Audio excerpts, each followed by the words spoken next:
नमस्कार, मेरे YouTube channel पर आपका स्वागत है। आज हम महात्मा गांधी के संरक्षिता संबंधी विचारों की चर्चा करेंगे। इसके पूर्व के वीडियो में हमने महात्मा गांधी के सत्य और अहिंसा और सत्याग्रह संबंधी विचारों की चर्चा की थी। वैसे यह वीडियो समाजशास्त्र विषय के विद्यार्थियों के लिए प्रमुख रूप से उपयोगी है, परंतु यह वीडियो सभी आयु वर्ग के व्यक्तियों के लिए और सभी कक्षाओं के विद्यार्थियों के लिए उपयोगी है। मेरे YouTube चैनल पर समाजशास्त्र विषय के अतिरिक्त पारिवारिक, सामाजिक और राष्ट्रीय महत्व के, शैक्षणिक महत्व के, प्रेरणात्मक प्रसंगों के वीडियो देखने में आते हैं। यदि आपने अभी तक मेरे चैनल को सब्सक्राइब नहीं किया है, मैं आपसे चैनल को सब्सक्राइब करने का अनुरोध करता हूँ। समाज में व्याप्त गरीबी, अमीरी और आर्थिक विषमताएं आज की नहीं है, सदैव से विद्यमान है।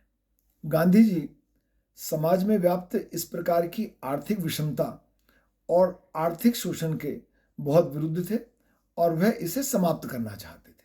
गांधी जी ने तत्कालीन समाज की आर्थिक विशेषताओं का गंभीरता के साथ चिंतन किया और एक ऐसी योजना बनाई जिसके माध्यम से आर्थिक विषमता समाप्त हो जाए, और वह योजना है संरक्षता की योजना।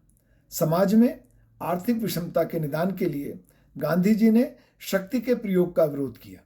आप किसी भी स्थिति में समाज में शक्ति के प्रयोग के लिए सहमति नहीं देते हैं। वह पश्चिमी पूंजीवादी व्यवस्था को भी पसंद नहीं करते, क्योंकि यह व्यवस्था शोषण और प्रतिद्वंद्विता पर आधारित है, संघर्ष को जन्म देती है।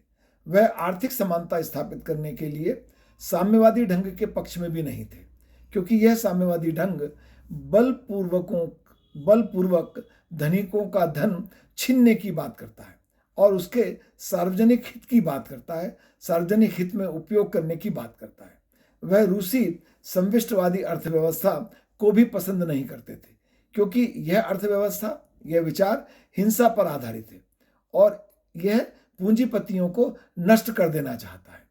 इससे समाज पूंजीपतियों की सेवाओं से वंचित रह जाएगा, ऐसा गांधी जी का मानना था।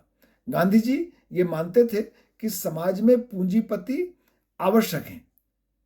पूंजीपति को समाप्त नहीं करना है, बल्कि पूंजीपति को इस बात की प्रेरणा देना है कि वह अपने पास उतना धन रखे, अपने लिए उतने धन का उपयोग करे जो उसकी न्यूनतम अनिवार्य आवश्यकताओं को पूरा करने के लिए आवश्यक है। बाकी धन वह समाज कल्याण में लगाए। गांधी जी का यह विचार था कि पूंजीपतियों का हृदय परिवर्तन कर सार्वजनिक हित में उनकी संपत्ति का प्रयोग करने के लिए उन्हें प्रेरित किया जाना चाहिए। पूंजीवादी और संविष्टवादी जो अर्थव्यवस्था है, उन दोनों के दोषों को दूर करने के लिए और समाज में गरीबी को समाप्त करने के लिए, आर्थिक असमानता को समाप्त करने के लिए गांधी जी ने संरक्षता का विचार, संरक्षता का सिद्धांत प्रस्तुत किया। आर्थिक विषमता को समाप्त करने के लिए दो संभावित उपाय हैं। पहला ये कि बलपूर्वक धनियों का धन छीनकर उसका सार्वजनिक हित में उपयोग किया जाए, और दूसरा ये कि धनी स्वेच्छा से अपना धन सार्वजनिक हित में लगाएं और वो जो धन उनके पास उपलब्ध है उस धन का अपने को संरक्षक और ट्रस्टी समझें। पहला उपाय बलपूर्वक धनियों का धन छीनकर उसका सार्वजनिक हित में उपयोग करना, यह साम्यवादी तरीका है और इसे गांधी जी ने स्वीकार नहीं किया, क्योंकि यह हिंसा पर आधारित है। हिंसा के माध्यम से पूंजीपतियों का धन छीना जाएगा। इससे पूंजीपतियों का जो धन है वो भी समाप्त होगा और पूंजीपति भी समाप्त हो जाएंगे, और पूंजीपतियों के समाप्त होने से पूंजीपतियों की सेवाओं से समाज वंचित रह जाएगा। गांधी जी ने इस बात को माना कि प्राकृतिक रूप से असमानता पाई जाती है और उस असमानता के कारण कुछ लोग गरीब रह जाते हैं और कुछ लोग अपनी बौद्धिक क्षमताओं का उपयोग कर अधिक धन अर्जित कर लेते हैं।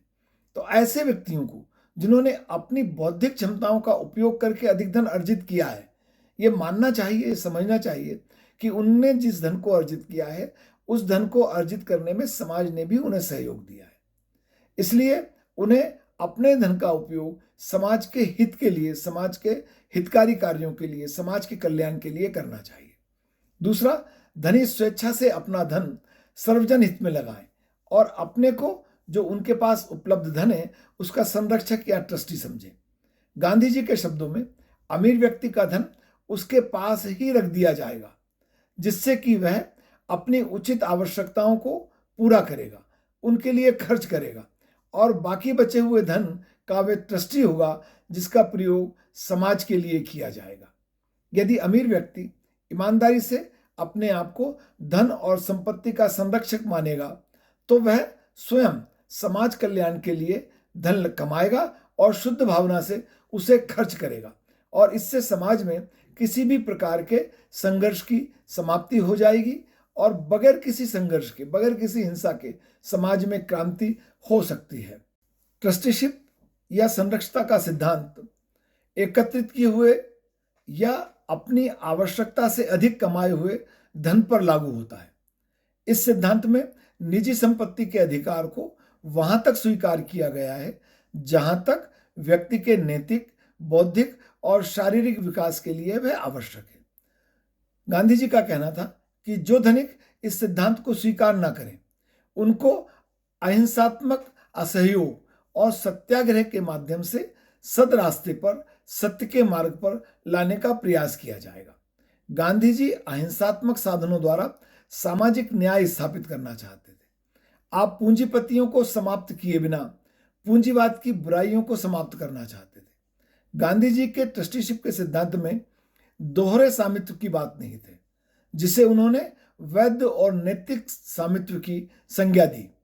वैध स्वामित्व के रूप में संपत्ति पर भूमि या संपत्ति का जो धारक है उसका, पूंजीपति का, जमींदार का स्वामित्व होगा, परंतु नैतिक रूप से उस पर समाज का स्वामित्व होगा।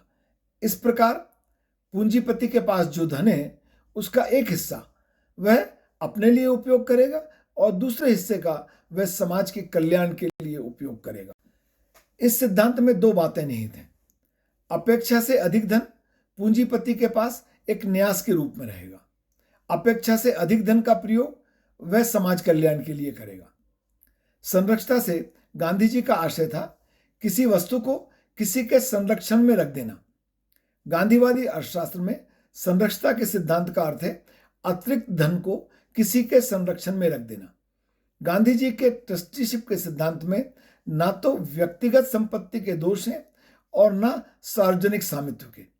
इसमें ना तो निजी उद्यम द्वारा उत्पन्न असमानताएं और शोषण की स्थिति पैदा होती है और ना ही सार्वजनिक उद्यम की हिंसा और स्वतंत्रता के हनन की संभावना होती है। इसमें वर्ग संघर्ष की संभावना बहुत कम नहीं होगी, बिल्कुल कम होगी, न्यूनतम होगी। सहकारी संस्थाओं के माध्यम से इसमें श्रम और पूंजी के मध्य एक तालमेल बिठाया जाएगा। ट्रस्टीशिप द्वारा गांधी जी वर्ग विभाजन को नहीं वरन वर्ग संघर्ष को समाप्त करना चाहते थे। गांधी जी का मानना था कि वर्ग तो हमेशा बने रहेंगे, परंतु वर्गों के बीच जो संघर्ष है वह संघर्ष समाप्त होना चाहिए। गांधी जी के शब्दों में ही विभाजन तो होगा ही, परंतु यह समतल होगा, लंब रूप नहीं होगा। और इस प्रकार से जब यह समतल विभाजन होगा तो इसमें किसी भी प्रकार का द्वेष और हिंसा का स्थान नहीं होगा। सब व्यक्ति के मध्य एक समानता का भाव होगा और जिसके पास अधिक धन है वह अपने अधिक धन को अपने व्यक्तिगत उपयोग में आवश्यकतानुसार खर्च करने के साथ साथ समाज कल्याण की भावना से खर्च करने के लिए भी प्रेरित हो। गांधी जी पूंजीपतियों और जमींदारों का सफाया नहीं चाहते थे, बल्कि वह उनके और मजदूरों के जो संबंध है उसमें सकारात्मक परिवर्तन लाना चाहते थे। वह धनियों का सफाया करके समाज को उनकी सेवाओं, उनकी योग्यताओं से वंचित नहीं करना चाहते थे, बल्कि उनके पास जो अपेक्षा से अधिक धन है उन्हें उसका ट्रस्टी बनाना चाहते थे।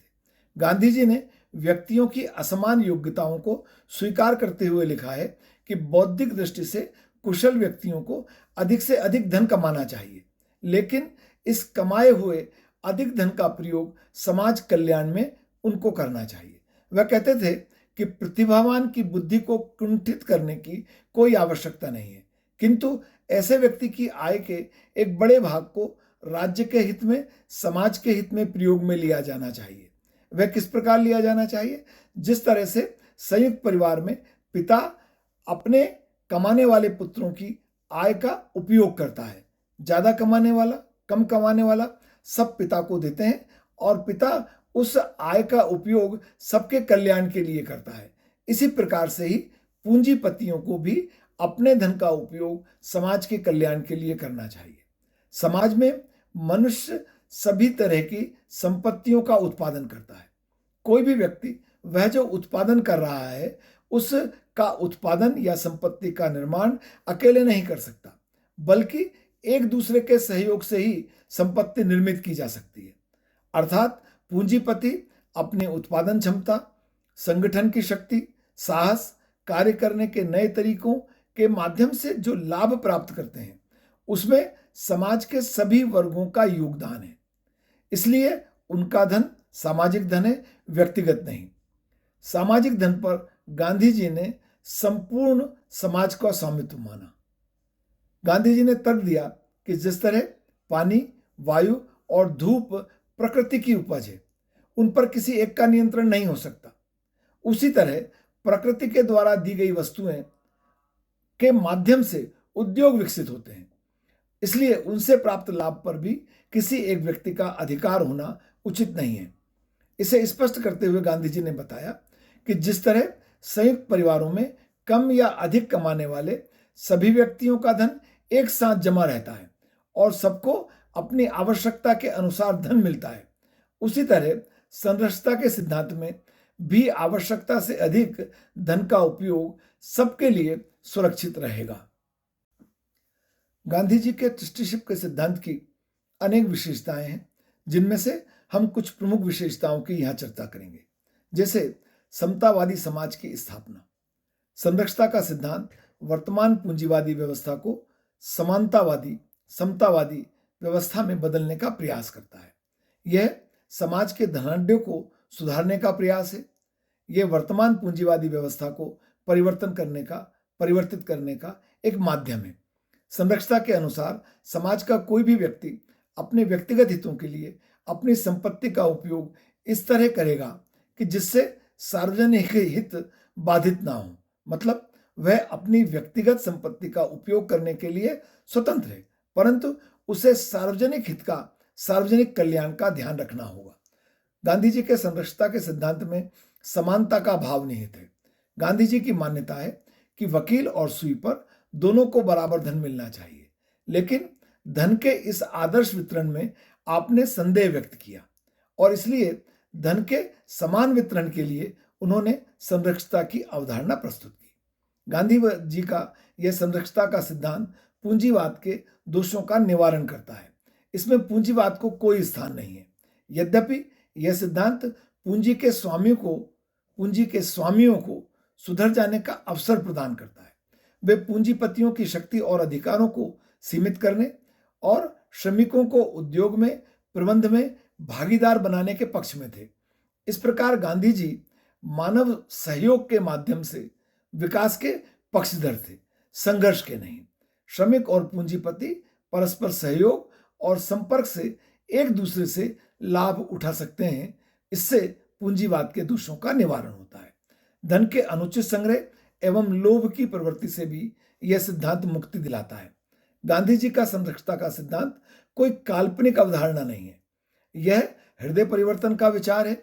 यह व्यक्ति को धन और लोभ की वृत्ति से मुक्ति दिलाना चाहता है। इसे व्यवहारिक बनाने के लिए गांधी जी ने बताया कि सर्वप्रथम स्वयं संपत्ति के स्वामी या मालिक को हृदय परिवर्तन द्वारा अपनी संपत्ति के एक बड़े हिस्से का उपयोग समाज के हित में करने की प्रेरणा देता है। वहीं राज्य को कम से कम शक्ति का उपयोग करके संपत्ति की सामाजिक प्रकृति को प्रोत्साहित करने का एक माध्यम बनता है।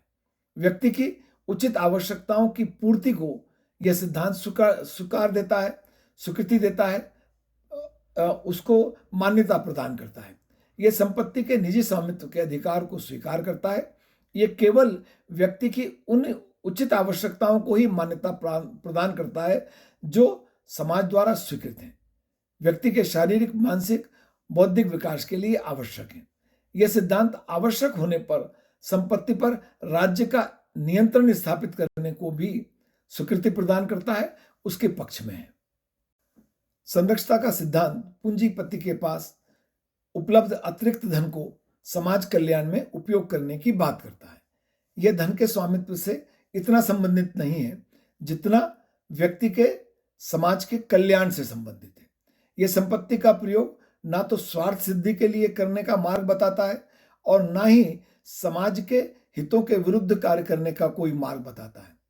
संरक्षता का सिद्धांत व्यक्तिगत संपत्ति के स्वामित्व को उस सीमा तक उचित मानता है जिससे समाज के सामाजिक कल्याण में कोई बाधा उपस्थित ना हो। यह सिद्धांत आय की न्यूनतम और अधिकतम सीमाओं के निर्धारण की भी बात करता है। समाज के प्रत्येक व्यक्ति की आय और न्यूनतम और अधिकतम सीमाएं इस प्रकार निर्धारित होना चाहिए जिससे सभी व्यक्तियों की आवश्यकताओं की पूर्ति हो सके और अतिरिक्त धन का उपयोग समाज कल्याण के लिए किया जा सके। यह समाज में व्याप्त सभी प्रकार की भिन्नताओं को समाप्त करने की बात करता है। यह सिद्धांत ये बताता है कि उत्पादन लाभ के लिए नहीं बल्कि सामाजिक आवश्यकताओं की पूर्ति के लिए हो, और इसका कारण यह है कि यह सिद्धांत समाज में उत्पादन की प्रकृति व्यक्तिगत इच्छा से नहीं बल्कि समाज की सामाजिक आवश्यकताओं को दृष्टिगत रखते हुए करने को प्रेरित करता है। यह सिद्धांत अपरिग्रह के विचार को भी प्रेरित करता है, प्रोत्साहित करता है। आर्थिक अन्याय और असमानता को दूर करने के लिए गांधी जी ने अपरिग्रह का विचार दिया। उनका मत था कि प्रकृति स्वयं उतना उत्पादन करती है जितना सृष्टि के लिए आवश्यक है। इसलिए यह प्रकृति का नियम है कि अनावश्यक संग्रह न किया जाए, उतना ही प्राप्त किया जाए जितनी आवश्यकता है। गांधी जी मानव की इच्छाओं में अत्यधिक वृद्धि से चिंतित थे और सादगी तथा संतोषपूर्ण जीवन को आदर्श मानते थे। वे ये मानते थे कि उतना ही उत्पादन किया जाए जितना समाज के कल्याण के लिए, समाज के सभी लोगों के कार्यों के लिए, उनकी इच्छाओं की पूर्ति के लिए, उनकी आवश्यकताओं की पूर्ति के लिए आवश्यक है। गांधी जी वर्ग सहयोग में विश्वास करते थे। संरक्षता का सिद्धांत वर्ग सहयोग में विश्वास करता है, उसकी पुष्टि करता है।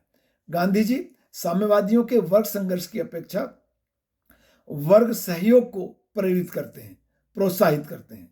वे मानते हैं कि पूंजीपतियों व श्रमिक के हित एक दूसरे के विरोधी नहीं हैं बल्कि वह एक दूसरे से संबंधित हैं, एक दूसरे के पूरक हैं और उनके सामूहिक प्रयत्नों से ही सबकी आवश्यकताएं पूरी हो सकती हैं, उद्योगों का विकास हो सकता है, समाज का कल्याण हो सकता है, व्यक्ति के व्यक्तिगत आवश्यकताओं की पूर्ति हो सकती है। संरक्षता की अवधारणा कहती है कि व्यक्ति अपने आप को समाज का सेवक माने, समाज के लिए कमाए, समाज के कल्याण के लिए कार्य करे, समाज के कल्याण के लिए खर्च करे। यदि समाज का प्रत्येक व्यक्ति समाज के कल्याण के लिए धन कमाएगा तो समाज में वर्ग संघर्ष की कोई संभावना नहीं होगी। यह सिद्धांत एक शांतिपूर्ण मार्ग है जो अहिंसा और प्रेम के द्वारा पूंजीपतियों के हृदय परिवर्तन कर उन्हें समाज का सेवक बनाना चाहता है, मालिक नहीं। वह संरक्षित धन का उपयोग लोकहित के कार्य में करने की प्रेरणा देता है। लोकहित के कार्य अर्थात नए उद्योग और व्यवसायों की स्थापना करना, आम जनता को कार्य करने के लिए अवसर प्रदान करना। इस धन से राजकीय कार्य जैसे सड़क, कुआं, तालाब आदि भी खोदे जा सकते हैं, बनाए जा सकते हैं जिससे लोगों की आवश्यकताओं की पूर्ति हो। गांधी जी की मान्यता थी कि व्यक्ति को यह मानना चाहिए कि मेरे पास जो संपत्ति है वो मेरी नहीं है बल्कि समाज की है, अर्थात व्यक्ति को धन का संग्रह न करके अपनी दैनिक आवश्यकताओं की पूर्ति पर अधिक ध्यान देना चाहिए। गांधी जी का विचार था कि बौद्धिक और कुशल योग्य व्यक्तियों को अधिक धन अर्जित करना चाहिए, अधिक कमाना चाहिए। जिस प्रकार संयुक्त परिवार में सभी सदस्य समान रूप से कमाते हैं परंतु उनके कमाने की प्रक्रिया, उनके कमाने का तरीका अलग होता है और कुछ धन अधिक अर्जित करते हैं, कुछ धन कम अर्जित करते हैं। अर्थात कम और अधिक धन कमाने वाले व्यक्तियों का धन परिवार के मुखिया के पास रहता है, उसके संरक्षण में रहता है और उसका उपयोग वह सभी के लिए समान रूप से करता है। इसी प्रकार समाज में अधिक धन कमाने वाले व्यक्तियों का अतिरिक्त धन उसी व्यक्ति के संरक्षण में रखा जाए और वह उस धन को समाज के सभी व्यक्तियों के कल्याण के लिए खर्च करे। गांधी जी के संरक्षता संबंधी आर्थिक विचारों की अनेक विद्वानों ने आलोचना की है। कुछ विद्वान मानते हैं कि यह समाज और इतिहास को पीछे की ओर ले जाने वाला विचार है। अनेक विद्वान गांधी जी के इस विचार को पूरी तरह अव्यवहारिक बताते हैं, उसकी आलोचना करते हैं और कहते हैं कि इससे समाज पीछे की ओर जाएगा। इतिहास की गति को पीछे की ओर ले जाने का यह एक प्रयास है। उन्होंने यह भी कहा कि यंत्रीकरण की अनावश्यक भर्त्सना इस सिद्धांत में की गई है। गांधी जी ने यंत्रों की भर्त्सना की, जबकि विश्व के सभी देश यंत्रीकरण की ओर अग्रसर हो रहे हैं, ऐसा आलोचकों का मानना है। उनका यह भी मानना है कि यदि भारत ने यंत्रीकरण नहीं किया तो वह अन्य देशों की तुलना में विकास की प्रक्रिया में पिछड़ जाएगा। यह सिद्धांत पूंजीपतियों के हृदय परिवर्तन की बात करता है, परंतु आलोचकों का मानना है कि पूंजीपतियों को संरक्षक बनाने मात्र से ही उनकी भावना में परिवर्तन नहीं हो सकता। कोई भी पूंजीपति अपनी इच्छा से दूसरों के लिए अपना धन का उपयोग नहीं करेगा, अपने धन को छोड़ेगा नहीं, व्यक्तिगत अधिकारों को नहीं छोड़ेगा। उनका यह भी कहना है कि विनोबा भावे के सिद्धांत भूदान आंदोलन, जो गांधी जी के विचारों से प्रभावित था, उसमें पूंजीपतियों ने बहुत कम भूमिदान की थी। वह इसके माध्यम से यह सिद्ध करना चाहते हैं कि पूंजीपतियों के हृदय परिवर्तन की बात और हृदय परिवर्तन से संपत्ति को त्याग देने की बात केवल आदर्शात्मक बात है। पूंजीपति अपनी स्वेच्छा से अपनी संपत्ति पर अपना हक नहीं छोड़ते। मानव की नैतिक शक्तियों में यह सिद्धांत आवश्यकता से अधिक विश्वास करता है, जो काल्पनिक है, ऐसा भी आलोचकों का मानना है। आलोचकों का यह भी कहना है कि गांधी जी का यह सिद्धांत मिथ्या आशावाद पर आधारित है। यह आशा करना कि पूंजीपति अपनी संपत्ति को स्वेच्छा से त्याग देंगे, न्यासी हो जाएंगे और उस संपत्ति का उपयोग समाज के कल्याण के लिए होगा, एक मिथ्या आशावाद है। वो यह भी मानते हैं कि एक ही समय में व्यक्तिगत और सार्वजनिक स्वामित्व की बात संरक्षता का सिद्धांत करता है, जो उचित नहीं प्रतीत होती, क्योंकि एक ही समय में जो व्यक्ति के पास धन उपलब्ध है, हम ये मानते हैं कि वह एक हिस्सा व्यक्तिगत रख ले और दूसरा हिस्सा सार्वजनिक संपत्ति के मानते हुए और उसका उपयोग समाज कल्याण के लिए करे। यह दोहरे स्वामित्व की बात है। ये आलोचक इसको मान्यता प्रदान नहीं करते, स्वीकार नहीं करते। वे मानते हैं कि व्यक्ति ऐसा नहीं करेगा। संरक्षता के संबंध में महादेव प्रसाद शर्मा ने लिखा है कि धनिकों द्वारा संपत्ति धन को बांटने का अर्थ यह नहीं है कि गरीबों को धन संपत्ति दे दी जाए, क्योंकि इससे तो वे खा पीकर धन संपत्ति समाप्त कर देंगे। अतः धनिकों का उद्योग व्यवसाय स्थापित कर उनका संरक्षक बनाना चाहिए, जिससे पूंजी भी सुरक्षित रहेगी और सर्वसाधारण को काम भी मिल सकेगा। मतलब डॉक्टर महादेव प्रसाद शर्मा कहते हैं कि जो अतिरिक्त धनवान लोगों के पास है, उसका बंटवारा नहीं, बल्कि उससे बंटवारे के स्थान पर उद्योग और व्यवसाय स्थापित करना चाहिए। और इस उद्योग और व्यवसाय स्थापित करने से पूंजी भी सुरक्षित रहेगी और लोगों को काम भी मिलेगा, और इस काम से उनकी आय होगी और उस आय से स्वाभाविक रूप से उनका व्यक्तिगत कल्याण होगा। इस तरह गांधी जी ने अहिंसा और प्रेम के द्वारा साम्यवाद का, समता का लक्ष्य प्राप्त करने का प्रयास किया और इसके लिए उन्होंने संरक्षता का सिद्धांत प्रस्तुत किया। और इस संरक्षता के सिद्धांत में पूंजीवाद और साम्यवाद दोनों के गुणों का समावेश है, परंतु इसमें दोनों के दोष देखने में नहीं आते। आपका बहुत धन्यवाद। मैं पुनः आपसे मेरे चैनल को सब्सक्राइब करने का अनुरोध करता हूं।